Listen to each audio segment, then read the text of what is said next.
Hi Cancer, ito na po ang inyong reading. Mid-August na tayo, mid-month of August 2026. Kuha tayo ng ilang guidance advice, messages para sa inyo. Mensaheng gabay lamang po.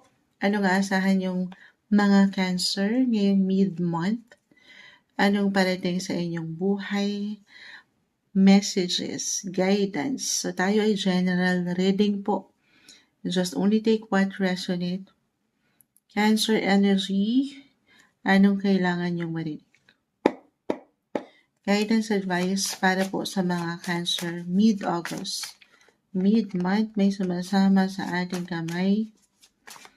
Mid-month. Ang dami nito, hindi natin pipigilan. Napakasipag ni The Death card, di kailangan katakutan, laliman, ano pa man. Maging sino ka pa man, Cancer. So, maybe kailangan itong mabanggit ulit. Justice card. Major arcana, the devil ay narito, the sun. Hindi kailangan katakutan, laliman yung mga nakikita nyo. Meron lang po itong kalakip na mensahe. Okay? Okay, the death card, the sun, the justice card, the devil. Major. Maring may ilang major ganap. Itaas nga natin. Okay, bunot na lang tayo. Cancer, the lovers. Sinalba tayo ni the lovers. Kamusta kayo, Cancer?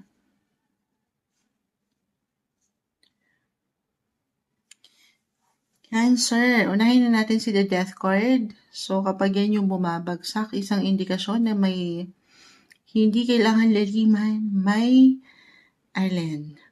may bukas pa. Yes, something will end. Endings for new beginnings. Ano yung mag-i-end? So, sisilipin natin ha. Kasi meron tayong darating na full moon, end of this month, maybe, kaya umangat yan, a reminder na kailangan mabanggit natin to astrologically. Full moon is about endings din talaga. Endings for new beginnings. Meron bang magtapos? Meron at merong bagong simula. Kita mo kaya tinabi ko si The Sun. Lulubog, may magtatapos, merong lilitaw na liwanag. Okay? Ganun ang buhay. Ups and downs, highs and lows. Itong full moon na ito, end of this month, Cancer, ito po ay magbibigay diin sa inyong mga 9th house. Ang lawak po ni 9th house. Tayo ay general message. Kahit pare-pareho kayo ng sign, magkakaiba po ang bawat isa. Okay? Justice card. Unahin na natin to. Dito si Justice. Sa 9th house, hindi po isang legal advisor si Moonchild, pero maybe kailangan ko rin itong mabanggit for some of you na merong pinapaangat sa taas, sa batas, meron kayo pinaglalaban, along with the devil card. This one is in reverse. Medyo 50-50 si Moonchild dito ha. Oo. Pero i-claim natin as long as alam nyo sa sarili nyo na kayo'y magpapakatotoo. Ito yung pinaka-reminder. Huwag nyo daw po iiwanan ng limita, restrictions, yung ano yung pwede nyong mapaangat dyan na katotohanan. Be positive with the sun. Justice card. I-claim natin for some of you na merong pinapaangat sa taas ha. Sa batas na may papanalo nyo to. Pero expect the unexpected kasi along sa ilang barah mo, medyo naninimbang po ako. Lalo kung ang kalaban mo dito ay demonyo. Ay, with the devil. Pero di kailangan katakutan. As long sabi ko nga, sa inyo mismo, sa sarili nyo, diretso kayo, klaro, aware, honest. Wala kayong dapat ikabahala. Aayon sa inyo ang batas. I-claim natin yan. Stay optimistic lang po. For some of you, maybe kailangan ko itong mabanggit din. Si 9th house po ay konektado sa travel. Meron ba kayong travel? Si Page of Wands ay narito. This is about travel. In a way, this one is in reverse. May kaakibat ito marahil na ilang challenges. Delays po ba ito? Na napaka-normal.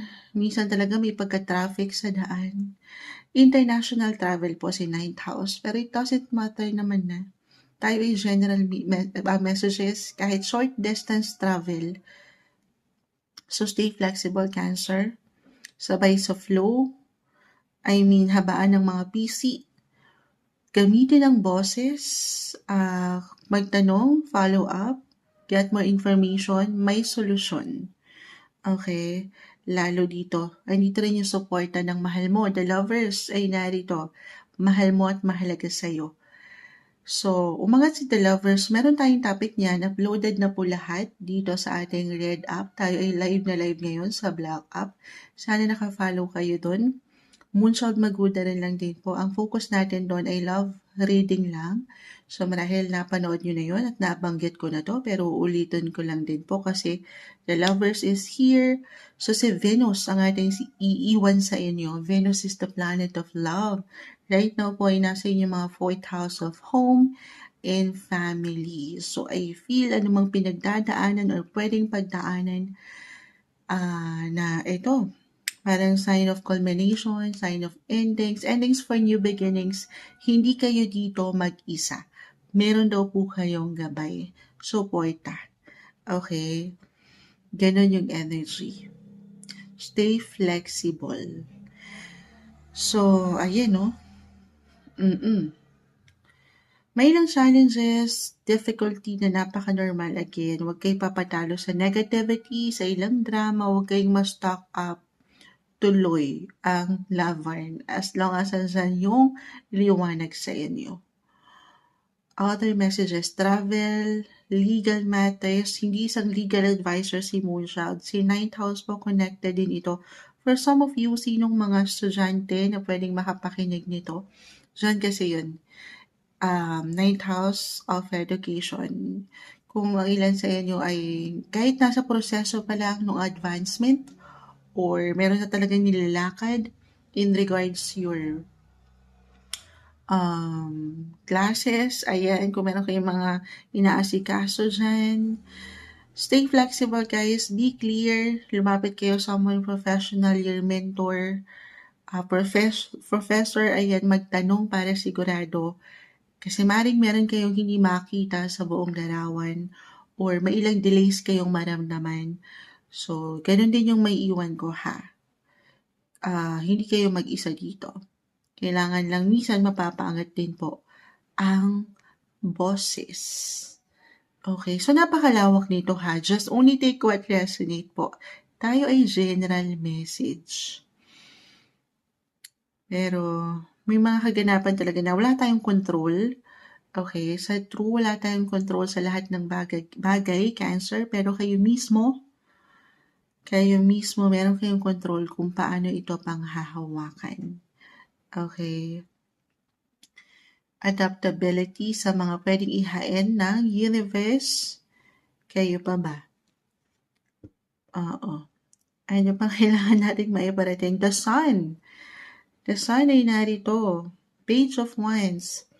Yung energy, kasi si Mars, planet of energy, ay nasa inyong mga sign Cancer. So, you will have that power, the strength, para tugunan yung ilang obligations or even obstacles na pwedeng ihain ng universe. Okay? Wala kayong dapat ikabahala. Patuloy lang kayong dumaraan sa ilang transitions, transformation, changes ng buhay at ang gagawin na lang natin as a Cancer myself ay sabayan ito. Sa true, wala naman tayong options kundi ang patuloy na sumabay sa ilang pagbabago ng buhay. The Death card, isang indikasyon ng guys na mayroong pagbabago na napaka-normal. Change. Okay, change. Yan naman talaga yung parang pinaka natural sa buhay. Araw-araw may pagbabago. So sabay lang tayo nang napapaangat yung pagiging positive.